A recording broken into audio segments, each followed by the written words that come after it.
I quit drinking 3+ years ago, and in sharing my story on here, I get asked quite often, how did you get through the first couple days, the first week, just the uncomfortableness, the withdrawals, the detox, the sleepless nights, the shakes? How did you get through all that? And the short answer is I pushed through it.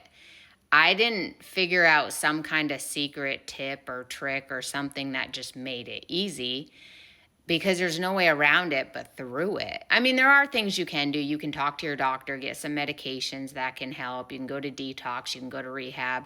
For reference, I quit drinking on my own at home cold turkey after 10 years of heavy binge drinking, which I don't recommend for everybody because that's not safe.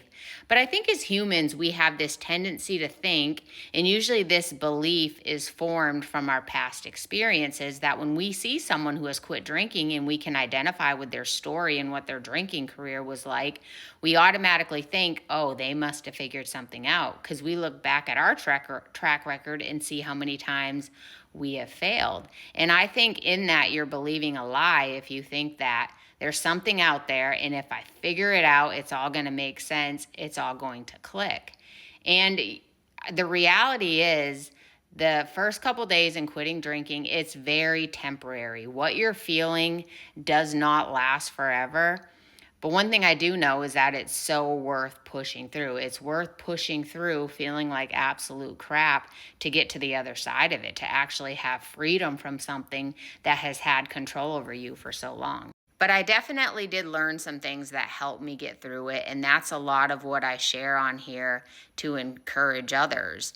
And just for others to believe that it is possible. Because I know this sounds cheesy, but if I was able to quit drinking, anybody can quit drinking. And you have to remember that you're not going to undo years, decades of abusing alcohol in a couple days and just feel great. Yes, quitting drinking is hard, but that's what gives it the value, because anything that's worth having in life, like sobriety, isn't going to come easy. You're going to have to fight for it, but that's what makes it worth it. That's why you look at your sobriety like it's one of probably the greatest achievements that you've ever had, and it's literally the gift that keeps on giving. So it's definitely worth pushing through that momentary uncomfortableness at first.